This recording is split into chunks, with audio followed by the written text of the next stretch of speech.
नमस्कार, मैं doctor Reena Chhabra, paediatric cardiac anaesthetist Divyadeep hospital Hisar से। आजकल लोग सर्जरी से नहीं एनेस्थीसिया से डरते हैं। मैं आज आपको ये डाउट जो है वो क्लियर कर दूंगी कि एनेस्थीसिया से डरने की कोई ज़रूरत नहीं है। आज मैं ये आपको पूरी प्रक्रिया आसान भाषा में समझाऊंगी, जैसे आप अपना इलाज पूरी तरह करा सकें। एनेस्थीसिया से लोग क्यों डरते हैं? हमारे देश में बहुत सारे मिथ हैं, जैसे अगर बेहोश कर दिया तो हम उठ पाएंगे कि नहीं, अगर बीच में हमें जाग हो गई तो, या इसका कोई साइड इफ़ेक्ट तो नहीं हो जाएगा, या कोई कॉम्प्लिकेशन तो नहीं होगा। लोगों को क्यों डर लगता है? क्योंकि उनको पूरी जानकारी नहीं है और गलत इन्फॉर्मेशन मिली हुई है। आजकल का एनेस्थीसिया फुली एडवांस है, उसमें नई तरीके यूज़ होते हैं और फुली मॉनिटरिंग होती है और पूरा सेफ है।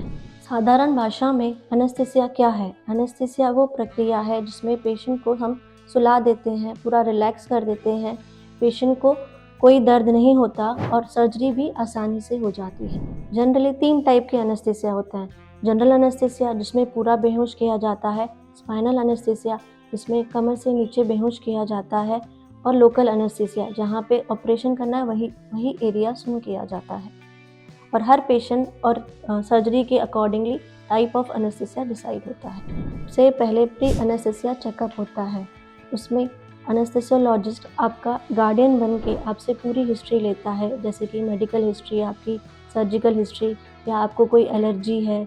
आपकी पूरी टेस्टिंग होती हैं, जैसे ब्लड शुगर है, बीपी है, ब्लड टेस्ट होते हैं, और उसके बाद डिसाइड होता है कि आपके लिए कौन सा सही है। क्या एनेस्थीसिया के दौरान पेशेंट जग सकता है? नहीं, ये पॉसिबल नहीं है। आजकल की नई मशीनें और दवाइयों से ये असंभव है। पेशेंट आराम से सो जाता है, न उसे बीच में कोई पेन होता है, और आराम से सर्जरी के बाद भी उठ जाता है, एकदम स्टेबल होता है। सर्जरी के बाद पेशेंट कहाँ जाता है? सर्जरी के बाद पेशेंट रिकवरी में शिफ्ट होता है, जहाँ पे वो कंटिन्यूस मॉनिटर होता है। उसका heart rate, BP, blood sugar सब कुछ मॉनिटर होते हैं।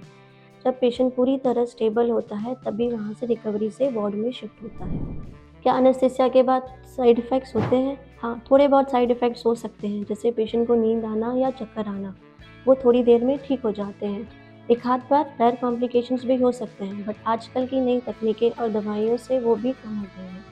सर्जरी से डर नहीं लगता, जानकारी की कमी से डर लगता है। आजकल का एनेस्थीसिया सेफ और सुरक्षित है। अगर आपका कोई भी चिंता है या डाउट है तो आप मुझे दिव्यदीप हॉस्पिटल में ज़रूर संपर्क करें।